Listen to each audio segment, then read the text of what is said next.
Hello, and welcome to Lead, Laugh, Love. We're coming at you again. This show is coming to life thanks to you guys here in the audience. If you're new to the mix here, what we've got lined up is an improv talk show. All I really do is load up the room with a topic and then let these brilliant masterminds on the other side of the screen do their work. And this week we actually have a new segment as well where you guys can join the show, whether it's to ask a question or to spotlight your own advice. We accidentally had to do that last week, and it turned out awesome. So we're going to continue with that momentum and stick with it. So without further ado, today's topic is how to lead with confidence. And this doesn't matter if you're an introvert, an extrovert, an ambivert, anywhere in between. These guys are going to hook you up with everything you need from the journey of staying shy and reserved to being a confident leader in any industry. So without further ado, I'm going to jump out of here and let these guys take over the show. Dr. Brian Harman, you are the host of this show. So, ladies and gentlemen, welcome to Lead, Laugh, Love.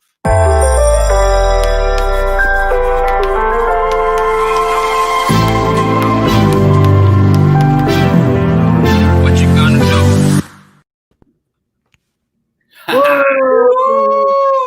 Let's go. Where's JP? Where are you, JP? Where art thou? I'm back.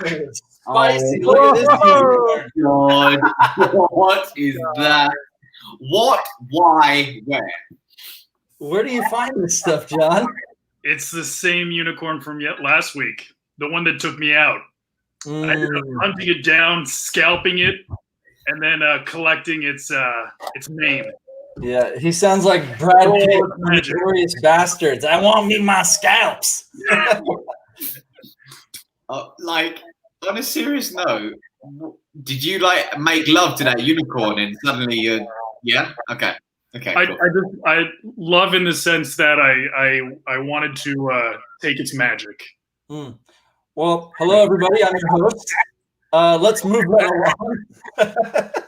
John, it's good to see your face this time. I think that last week we were missing a glorious part of the show, which is your unicorn personality. I appreciate it.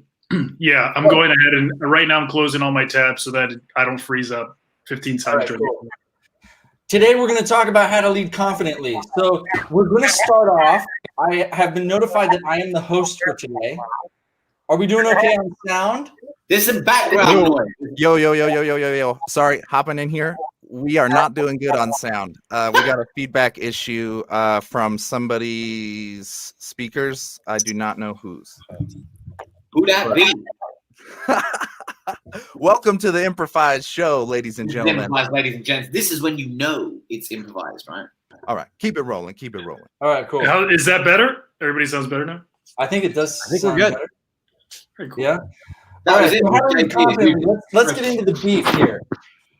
Let's get into this. So people who can lead confidently, well, there's some things that they do a lot better than other people. They appreciate themselves. They appreciate other people.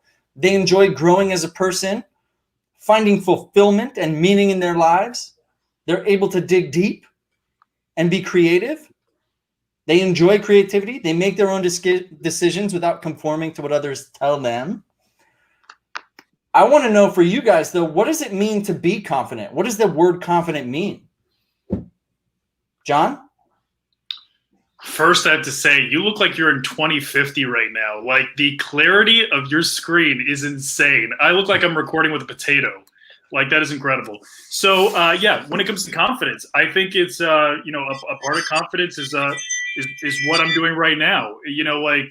Wearing a unicorn hat. Like, I think, a part of confidence is just like having the ability to be unapologetically yourself and not really allow like that external, those external factors impact how, you're going to act, you're going to look, or you're going to be. So, I'd say that's one of those variables. And I think that, Yeah, it wasn't something that, like I always had particularly, but it's something that you learn to embrace over time. So, yeah.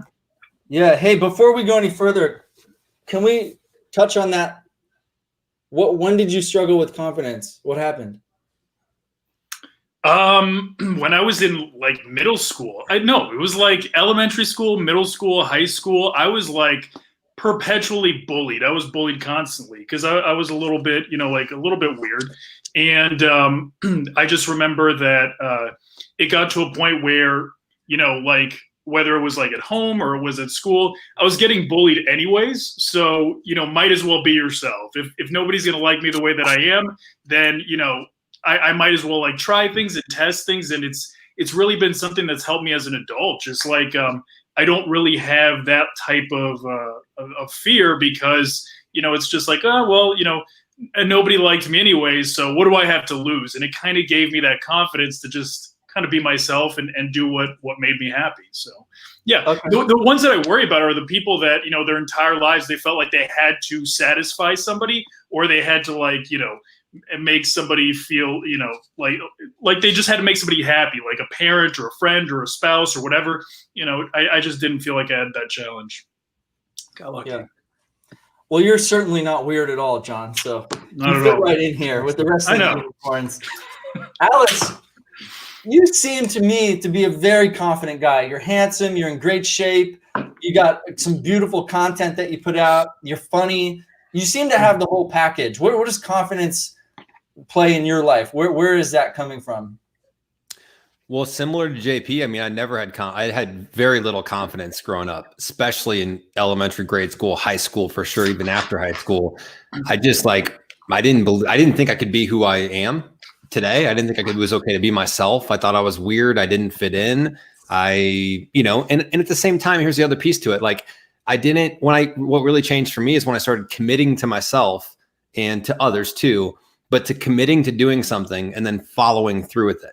So like for me growing up, like I was always in trouble. I got bad grades. I went to 3 different high schools. Like I didn't have a lot of confidence in myself because I hadn't really done anything. Like I hadn't used my potential. So for me, it was just like, it was figuring out who I was as a person. I think that's definitely part of it. And to be unapologetically yourself is a piece to the confidence discussion. But the other side of it is like, if you're struggling with confidence out there and you're like, how do I actually build it? Is you need to commit to things and then follow through. Think about anything that you're confident in. If you turn on the light switch, why are you confident it's going to turn on? Do you ever question, hey, is this light going to turn on? Like, unless you didn't pay your bills or something. But like usually you know it's going to turn on. Why? Because you've done it so many times. Because you're confident that it's going to happen. You have belief in it. And why do you have the belief? Because every time you turn on that switch, it goes on. And it's the same thing as a person. Every time when you commit to something, if you follow through, if you do it, if you commit and actually get the job done, that's when your confidence actually starts building. So about 19, I made a decision to get my stuff together. And I made a commitment to myself to use my potential and my creativity and the things that were inside of me and unleash them on the world. And so that's, I think a lot of it has to go there because most people lack confidence because they just haven't committed to themselves and then followed through with that. Cool. Yeah. Thank you, Alex. I think there's a point that you brought up here. So both of you guys so far had mentioned that, hey, it was tough growing up. I didn't always have confidence, but I think even the people who seemingly fit in, they're still going through that same exact struggle. And so how much of what we're talking about here are just these internal barriers that we put up? All of them. Exactly. And so I would wonder what, Ravi, as someone who now goes from stage to stage, presenting to larger crowds, confidence is a big part of what you do. How do you kill those internal barriers that sometimes get put up, during childhood, and then eventually we bring them down? What do you do though? I honestly think if you are going to hire, let's say you're going to hire a speaking coach, the speaking coach who says, okay, your hands need to be here and your posture needs to be here. And there's this idea with this old school way of teaching things that there is a blueprint of how to deliver a confident speech or an award-winning speech or a revenue-winning speech. When the truth is if you look at Steve Jobs, if you look at all the different speeches, presenters, talks, some of the best TED Talks of all time, their hands are not in a certain way. Their posture is not in a certain way. They're just being them. And I think the first thing to remember is that exact thing is that the goal actually to start with is not your hand should be here, position this bit in your story to get the best result. It's do the work on you. So whether it's through life coaching, therapy, or a speaking coach who can combine the two, that is an awesome way to do so, because the more work you do on you, the more comfortable you will feel in your own skin to show up just as you on stage versus this caricature of who you think you should be and of who others want you to be, Mm-hmm. And also, Ravi, one more follow-up question. When is someone overconfident? What does that look like? I think we've all been there, right? Imagine the party growing up, okay? You're 16. I mean, you guys can drink at like 21. So you're 21, I'm 18, right? You hop up into the party, and there's the individual who is loud, in your face, who's very, very, if you look back now, if you look back in hindsight, over the top. Now, often that's a compensation strategy for a protection mechanism for something that they want to hide. And we've all been there, right? All of us, we've all been there as we were growing up. And I think it can look different on different people.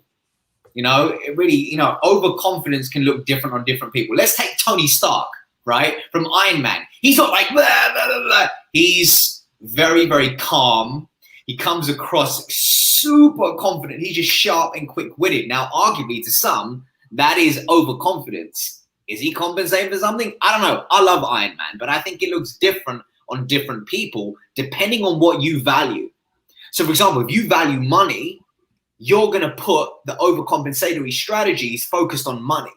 If you value status, you're going to put overcompensatory strategies on likes, followers, whatever it might be. So I think it all depends on what you value. That's where your energy focuses, and that's what you believe you're being judged against. Mm-hmm. Yeah. So let's go back to this basic definition. So I want to simplify what confidence is. It's confidence in our ability to think, our ability to cope. Life has challenges. Can we get through them? It's also about having confidence in our right to be successful and our right to be happy, our feeling of being worthy. Are we entitled to assert our needs and wants? Can we speak up for ourselves? Can we achieve our value and enjoy the fruits of our hard work? So, John, as someone who works their unicorn horn off, do you feel confident in your right to be successful? Yeah, look. Can we just address him for 1 second? Like, what went through what were you doing before this? Like, I don't even want to know what you were doing before this, because you were late. All right, so you were doing something weird beforehand, and you stumbled. I was at a Target probably for like an hour and a half. It's what I do when I'm answering comments right after I post a video. Like I'll hang out at Target. I'll sit in like the furniture section and answer all my questions. It just makes me feel like I get out. So yeah, I did that for about an hour and a half, and then like coincidentally, I found the unicorn hat because it's Halloween, and I was like, dude, this would be so perfect. It fits right in. It's serendipity. It was meant to happen. I mean, it's sushi, bro. Yeah. So back to you, Brian. One more time, the question. Yeah. So you work really hard. I know that you do, because we talked about what goes into your posts and your LinkedIn work and your coaching. You're still my LinkedIn coach. I know how hard you work. I know the hours that you're putting in. Are you confident in your right to be happy and successful? No. And the reason why I say it is because a lot of this stuff I wasn't anticipating. It's not like a 4-year degree, because I think in our minds we feel like the amount of work that we put into something is what we deserve to get out of it, right? So if it took me 4 years to get a degree, in my mind I'm thinking, okay, well, in order to deserve the career that I have, then it takes 4 years, to be worthy of it, right? So when all of this happened to me incredibly fast, it definitely creates that imposter syndrome where you feel like I'm undeserving of it.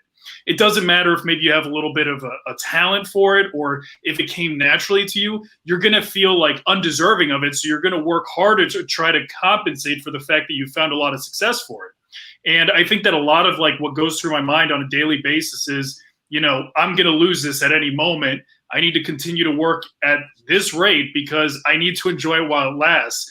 Because when everybody discovers that I'm a total fraud and that I'm not actually good at this thing, then I'm going to have to go find a job. So it's kind of like enjoy the ride, but it also fuels me and motivates me to work harder so that, you know, maybe I could reach a point where I feel deserving of the spot that I'm in. You brought up imposter syndrome. This is a phenomena that's been seen more and more and more these days than it was seen decades ago and with our parents. Alex and Ravi, why do you think that people don't feel good enough? Alex, you want to take that one or should I? I mean, I think there's lots of reasons, dude. There's lots of reasons. I think it's how you were brought up. It could be parenting. It could be partial just DNA. Like, I think there could be a million different reasons that you don't feel like you're worth something. But I feel like it's a question that's definitely worth unpacking. And I think people should ask themselves why they feel that way. I don't know. That's how I feel. I think there's so much context. It just depends on what you've gone through and what your life's been like. It's hard to say what is it or where does it come from. It really depends. I get the impression that Alex actually believes he's good enough. Like, yeah, I do. That's a compliment. I feel like Alex. I do, but it's not just a me thing. I believe everyone's good enough. I believe, and I didn't always believe that. I struggled with that, and I didn't think I was anything. But I do believe that everyone deserves to be happy. Everyone deserves to find success. But here's the other thing. Everyone deserves to live a good life and make decent money and provide for their family. But at the same time, you got to go out and work for it. And the same thing with anything internally in ourselves. We are worth it. We deserve it. But it doesn't mean it doesn't take work. It takes a lot of work. And I've struggled with so many things and and recently the past year, just trying to be happy, I put so much energy and time into my business. I'm gonna have one day off in 7 months, one full day off. And so it's like just recently now I've got ahead of some things in my business and I'm like, I'm going to go on a date this weekend. Like I'm going to hang out with some friends. I don't even know how to be a normal human being because I've been so in depth with the business stuff that I'm like, I deserve to have a life. And I can still run my business and be successful. But I know that I've put this off and I don't regret doing it because I'm in a great spot because of it. And I just felt it was the right thing to do. But now it's like time I take that next step, the next chapter. For me, it's like, I know I deserve it. I know it's something that everyone should have in their life. Everyone should be happy or work towards being happy and being the best version of them. But it takes a lot of work. You got to self-reflect and you got to make sacrifices and you got to look in the mirror and see the stuff that is not easy to see. You got to face the music. You got to see what's, some of the ugly parts of you. I'm talking on the inside. And you gotta do your best to make progress. It's not about perfection, but it's about making progress and taking steps forward towards the life that you want to live. But yes, I'm very confident in that. And I want people to know that not one person deserves it more than other people. We all deserve it, but that it takes work. It takes work. Just curious, Brian, when he mentioned the ugly parts of you, looking externally, do you ever think that about your hair? I knew that was coming. Yeah. Ladies and gents, just to let you know, I'm giving him a bit of a ribbing because I cut my hair during quarantine and I True. That's a throwback. Yeah, right. Throwback. You can throw it back. And he was like, Ram, take off your hat. What's underneath that hat? And now he's done it. He's like, ooh. Baba Black you. Hey, let me just go back to that real quick because there's definitely times I think it's very natural for people to get in the mindset of like, for me personally, it's like maybe I don't deserve to find someone, maybe I don't deserve to be happy, maybe I don't, for whatever reasons, the past, whatever I've been through. There's times when I get in that mindset 100%. There's times when I'm like chip on my shoulder, it's me against the world, I'm gonna grow, But here's the thing that I've learned: when you get in that mindset, you have to be able to see it and then reflect on it and then say, okay, I'm slipping into this. Maybe it's the comfort zone that I've been through high school or whatever. I'm getting back in that mentality. That's not who I am. It's not who I am today. I let go of that kid, the 18-year-old kid, the 17-year-old kid that I used to see in the mirror. I put that aside. I'm not that person anymore. I've grown. I've become a good person. I'm truthful in what I do every day. And I catch myself. So that's the difference, I think. It's not that I don't think those things. It's not that I get down, I get negative, I get, oh, woe is me, right? But when I see it, I try to say, hey, this isn't going to do me any good. it's not going to do the people that I want to impact any good. It's not going to do myself any good. It's not going to do my family any good. So when I see it, I just try to sort of get out of that moment. I think it's important. Yeah. So Alex, what you're describing is this idea that you're going to bring more consciousness to your living. You're going to be more aware of your actions, your purposes, your values, and your goals. So I wonder for John and for Ravi, if you had to answer the rest of this, fill in the blank. If I bring 10% more awareness to my work today,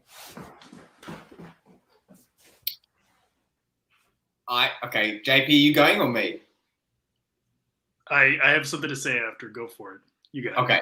If I can bring 10% more awareness to my work today, I can give myself the opportunity to actually impact people because they have more visibility over what I do, and potentially they're given the opportunity to work with me. So awareness, I took it to LinkedIn. That's what I thought immediately. And that's just me being honest. My mind went straight to awareness. Okay, more people will understand about what value I can bring. And if it's a good fit, then we can partner together. And then I can truly impact them. Because the truth is awareness is great. Awareness is cool.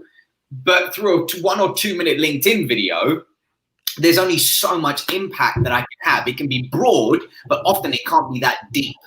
So that gives me the depth. JP, hit him. So, two things, and I wanted to ask Brian because I just don't know enough about it myself. So awareness, but also kind of going back to what Alex was saying about like a lot of that negative self-talk.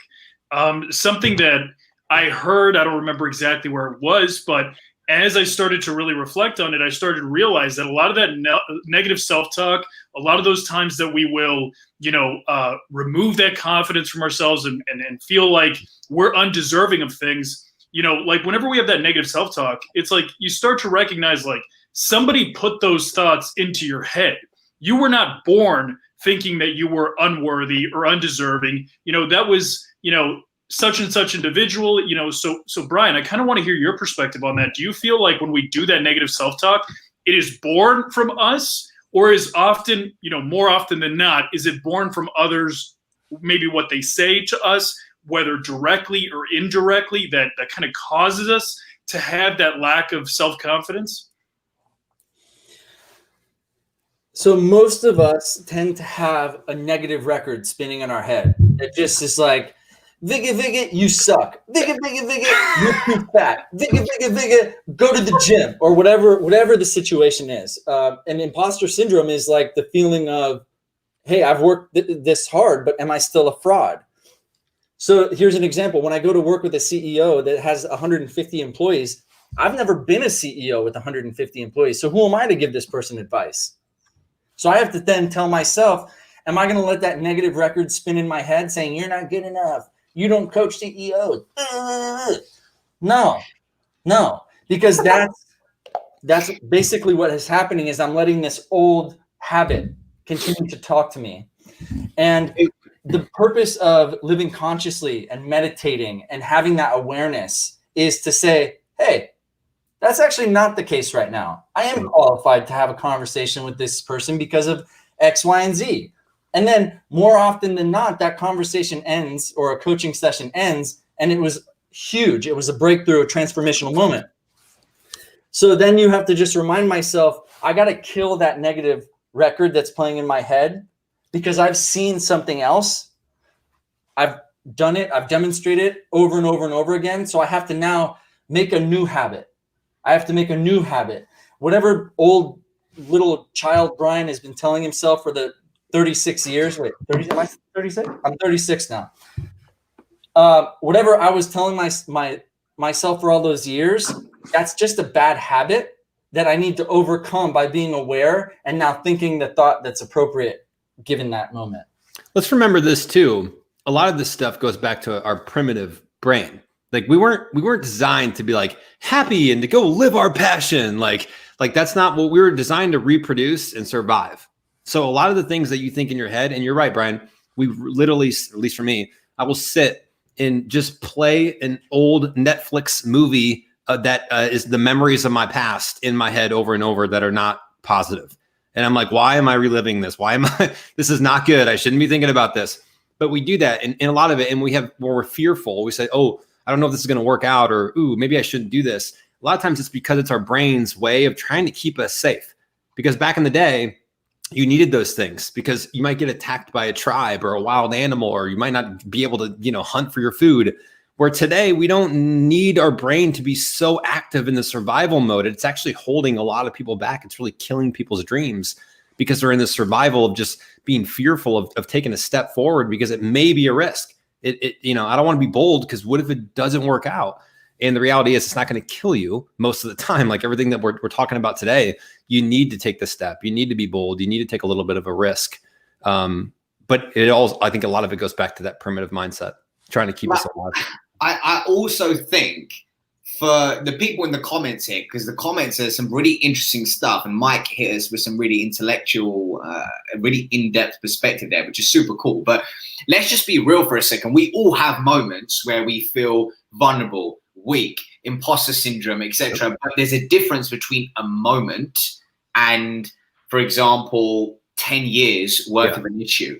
And I think that's the thing that we've actually got bad at, because if we see social media and we see, for example, I know I'm a contributor to this problem because I put out videos with lovely lighting, edits and stuff, and I'm trying to do more selfie stuff because it shows a bit more raw and uncut. Because if people just see that beautiful stuff with no mistakes, no fluffs, because I make them all the time. I know everyone does, right? But if nobody sees that, then they believe that their one moment of a lack of confidence makes them unconfident, which isn't the truth. That's not the truth. So it's like that thought where, in meditation, people will say, you're not attached to your thoughts. You are not defined by your thoughts. That is just a moment in time. Like, how many times have you thought about when somebody's talking, like your boss, and you were getting ready to quit and you're like, oh my God, I want to punch them in the face. That doesn't make you a criminal just because you thought about hitting them with a baseball bat for a moment, for a second or two, right? It doesn't make you a criminal. You just had a weird thought for a second. So, dude, that's a great point, Ravi. When you think about it over and over and over again for weeks and months and years, then it actually becomes a problem because it becomes part of your personality. Now you've adapted that. And what's really hard is to break loose of that. And it took me many years to do this. When you identify with certain traits like that, it's like glue. It's really hard to get it off you. So the best you can, try to identify it in the moment, recognize it as a moment. I'm having a shitty day. I'm having a bad day. I'm having a bad moment. I don't think super great of myself right now. Exactly. That's okay. I'll feel it for a little bit and then I move on. And we like labels. That is the thing. Think about it. How many of us, let's be real, and in the comments, I'd love to know, ladies and gents, how many times have you thought about your I help statement? I help, sir. I've got to focus on this niche because people need to know me for this. It's tough because we want to give ourselves the label because of that belonging.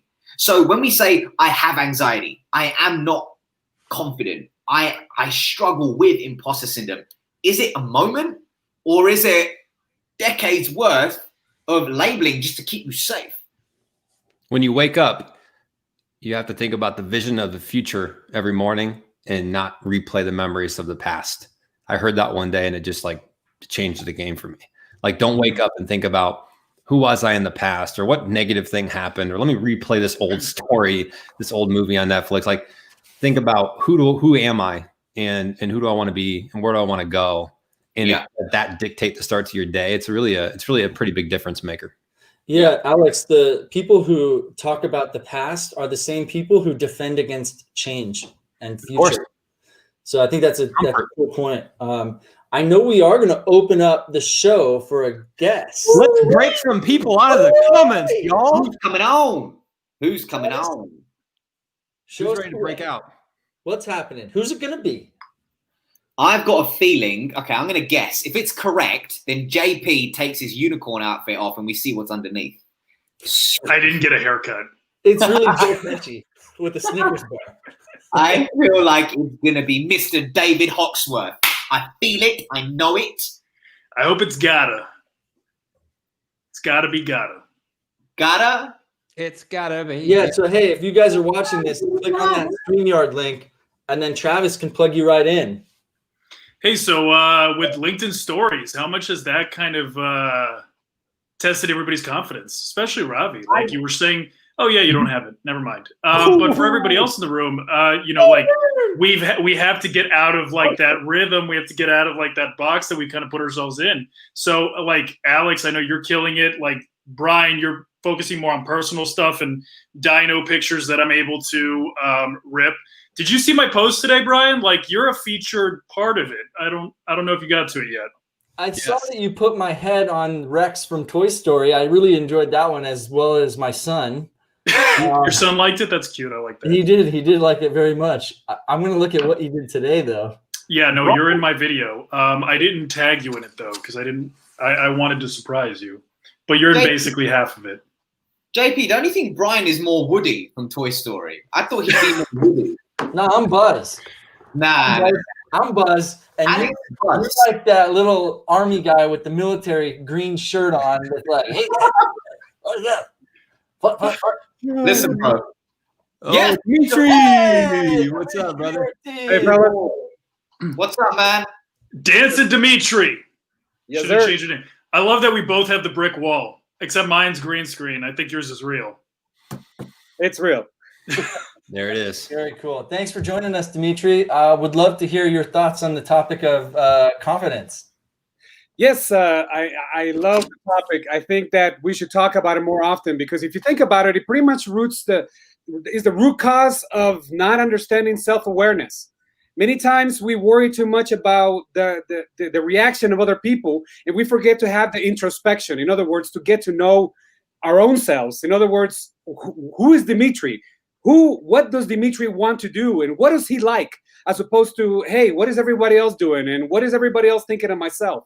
So I think introspection, self-awareness, and not only that, but when it comes to, I think that many times we fail to act just because we think about it too much. I have noticed that in my life, if I would have thought about it too much, about things in my life, I would have never done anything that I have done. I mean, I've gone to different countries. I've had to speak different languages. I mean, English is my second language. I remember my first day in class where I didn't know how to say one word in English, but yet I started speaking even if people were laughing. I started just interacting because people were trying to communicate with me. And the action of learning the language and practicing the language made me someone that could dominate and speak the language correctly. So I think sometimes what it is the lack of action, the lack of practice that doesn't allow us to build the confidence that we should have.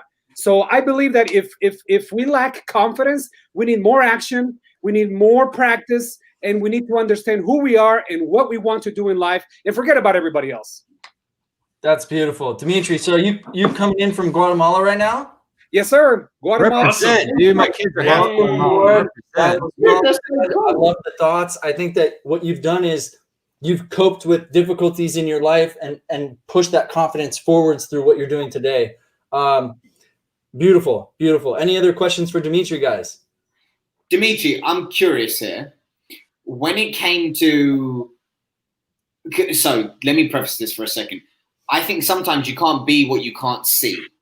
So, for example, when you came to a new country and you had to learn a new language and get involved in a completely new, different culture, I know I struggled with this when I was younger and throughout my teens, and even so in my, as of late, which is being able to own your culture and heritage when it's not, you can't see anybody else around you who's exactly the same. Does that kind of make sense? Yeah, like you think It did. no, like what is exactly the question? Basically, what I want to know is, okay, let me start again. Look, my head's. Thanks, Ravi. Travis, can you move that lead, laugh, love sign? How do you be yourself when no one else around you looks or sounds like you? Yeah. Oh my Well, God. There's my translator. Thank you. Okay, so what happened is I quit looking around to find, because see, my sister did the opposite. She went and looked around, like when we lived in San Diego, California. She looked and seek the relationships with people that were Latino, that spoke Spanish. I hated that because I knew that my challenge was learn English and assimilate. So what I did is I used my differences to my advantages because nobody looked like me. I went to high school in northern Utah, the only Latino in my high school. Everybody else was white.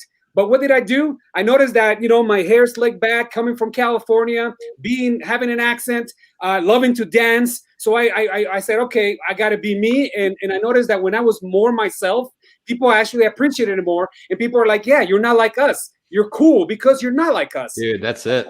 That I used my difference to my advantage, and that created an amazing, social success. And that's what I believe.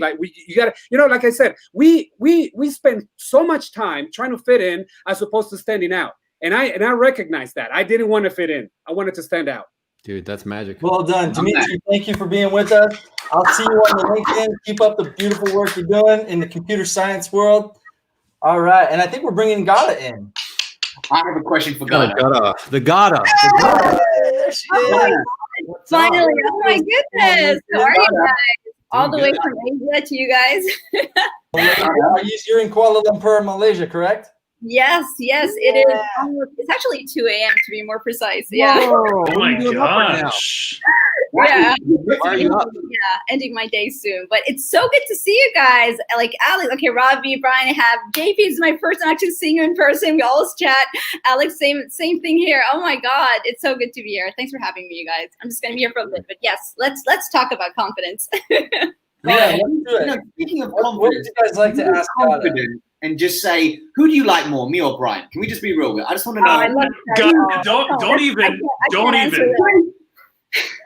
know the answer to that one. You know the answer. Right, okay. Brian, I told you. I love you guys. I got a I question. bring the most value, bro. I got a Alex has question a real for Gada.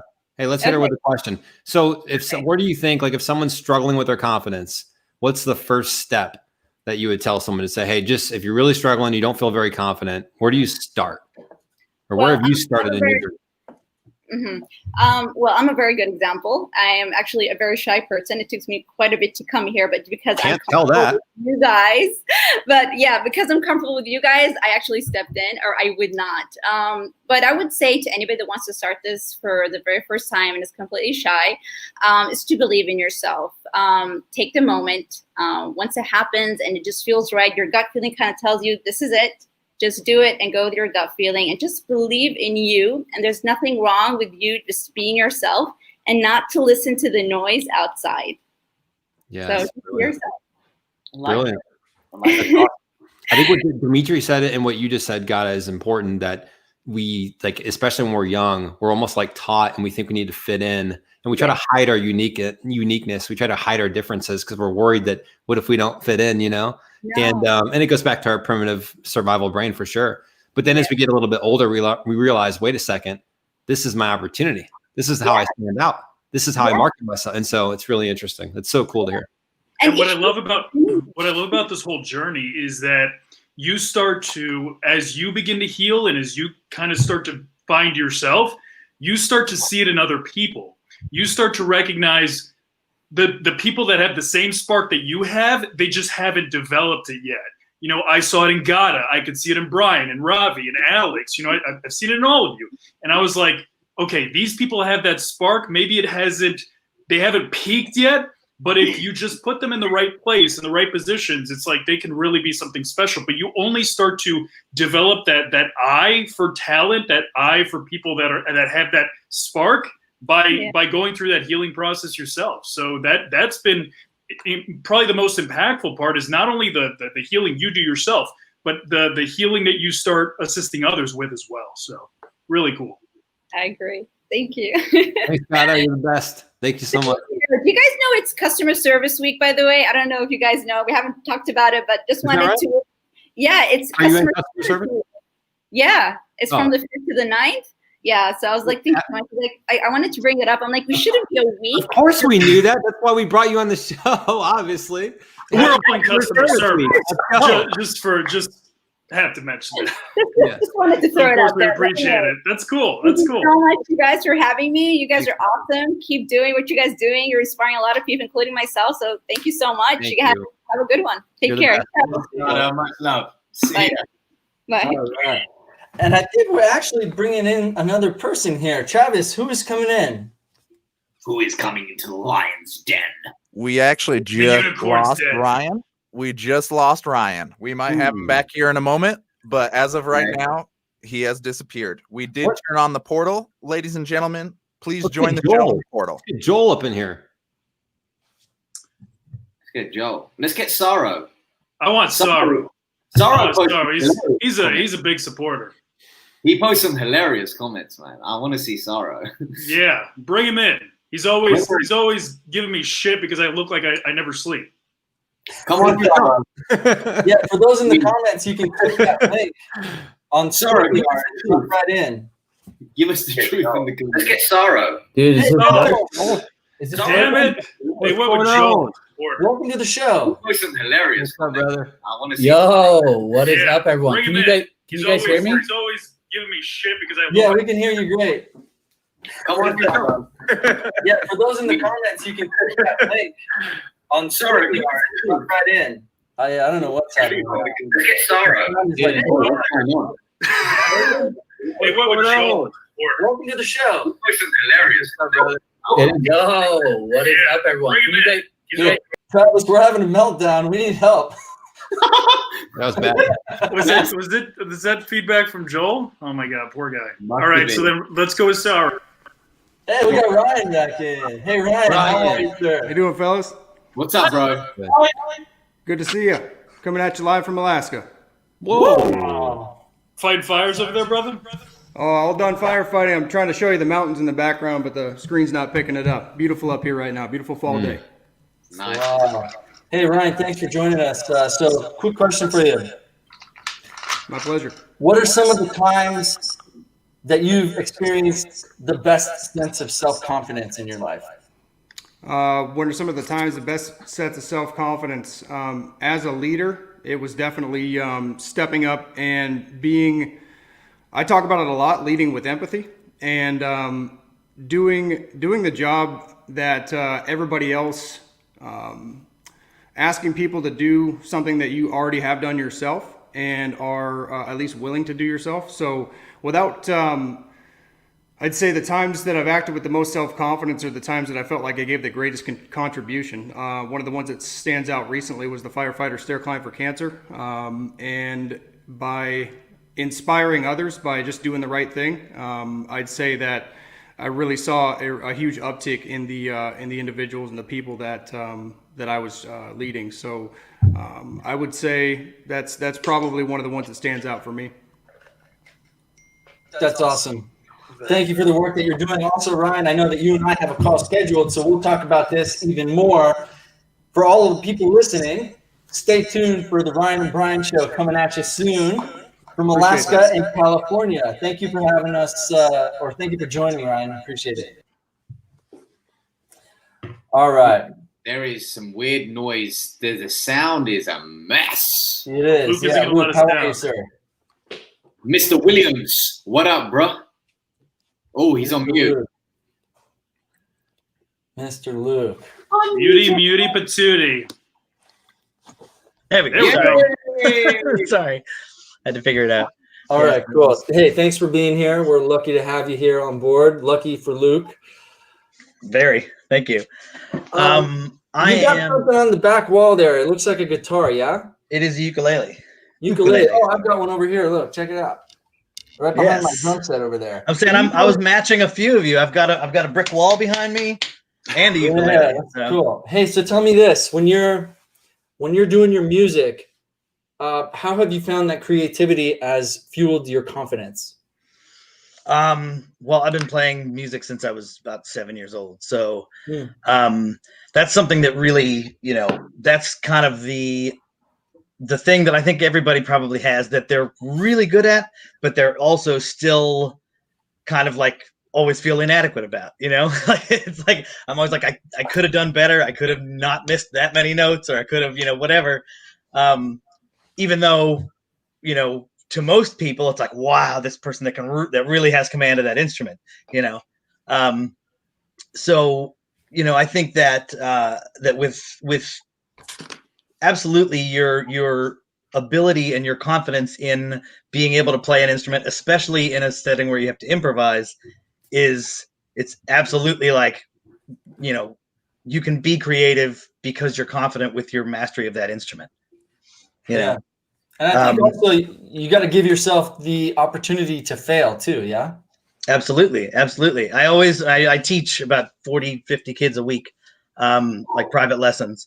And that's one of the things I always talk about is balancing, feeling like you can express yourself and express yourself creatively, but also kind of knowing where the lines are, knowing where the parameters are. You can't just play any note you want, but and also, that's a big thing that I try to teach because, rhythm is such an important thing, and you have to be able to like get through those notes that you miss, but stay in rhythm. And keep moving. You might miss a note, but you can't go back and get it. You got to leave it behind. You got to keep moving. And that's a really, really important thing. And I think it's a very applicable thing to life in general. Well said, man. I just got like 5 or 6 pieces out of that really, really hit home with me. So thank you for that, Luke. Thank you for being on. Where are you coming in from? Pittsburgh. Pittsburgh, yeah, baby. Very cool. Well, thanks for being here. It looks like we lost Alex. I appreciate everyone that's dealt with our sound issues, but let's see if we got Joel back on the mic. Can you hear me? Yes, sir. We got you. Joel. Oh, man. Feels good. Listen, my brother. We got 2 minutes on the mic. Good. Have you got any questions for us, for JP, Brian, or myself? Yeah. Why don't you all answer in like 30 seconds? What makes you more fun than anyone else on LinkedIn? I'll let Brian go because he's probably the most fun dude on LinkedIn, if I'm honest. Go on, Brian. For me, the fun is about collaboration. I love to be with people. This is so energizing for me to have these conversations with others, and I do a ton of interviews every day. That's what I think is bringing the fun, is getting unique ideas and conversations going. Love it. Mr. John? It feels like it's just like my canvas, and I'm just like drawing pictures, but also a lot of it is, and I'm learning this more with like LinkedIn stories. It's just like just having fun with my friends. A lot of it is just me, making jokes, and like whatever makes me laugh is more than likely going to make somebody else laugh. And I think that that's helped me connect with a lot of people, is just, finding those things that make, what would I want to know? What would I find value in? What would make me laugh? And then just being able to share that with other people, it seems to work pretty well. So that's kind of that's my strategy above anything else. Love it, man. Love it. Robbie? JP and what's his face, Brian. Forgot your name for a second, Brian. You're very unmemorable. But you genuinely are. My wife is laughing at you. Super fun. Who's laughing? Christina. Christina's over there laughing. I'd say, to wrap it up, I just want to try and in my videos just bring me, where if somebody says, oh God, I can actually feel his energy, I can feel like I know who he is, that is the goal for me, because then that makes it fun, because in turn you get to know somebody, and then when they hop on a call with you, they're like, oh, you're the same person, which is kind of cool. Actually, I hopped on a call with somebody today and they were like, I expected you to be so high energy. I'm like, dude, that would just be weird. Like, I need to have a conversation as well, But that's what I would say, man. Just trying to step into who you are on video so that people can really feel your energy. Very cool. So, not being Joel, that Luke, Ryan, Gata, Dimitri, John, Ravi, Alex, Travis, thank you all for being here. We have hit overtime, so we'll see you next week. Same time, same place. Lead, laugh, love. Boom. Yes.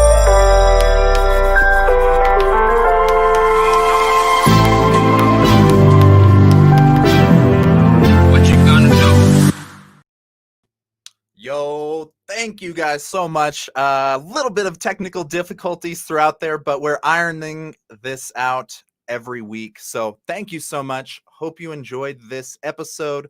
We're going to go ahead and wrap this one up. Please like, follow, subscribe. If you're already following these guys, go ahead and invite somebody else to these shows, to this family, this crew. As Brian mentioned, we're all about collaborating, and that's pretty much what we're doing here, is building this while we fly here. So appreciate your support, and we'll see you next week. Take care.